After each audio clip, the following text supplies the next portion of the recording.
Çıgaşagандай ekenin düşündüre geteyin.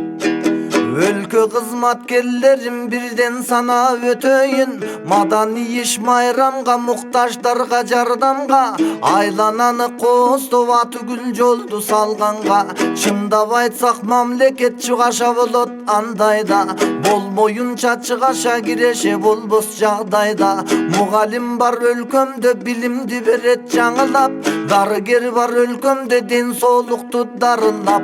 Милиция жана аскерлер милдетке даяр кайыбак, үй бүлөдөн алыстай тапталап балким аюлап.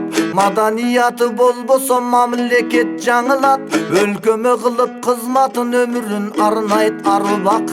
Кызматкерлердин баарынан маянаң айлык акысы мамлекеттен алынат.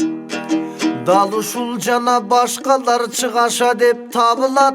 Көп болсоң эгер киреше бир эсе, балким миң эсе профицит деп аталат. Муну баары тилесе. Аз болсоң эгер киреше, айлык аз элдер жүдөсө дефицит деп аталат. Бул көрүнүш бул эсе.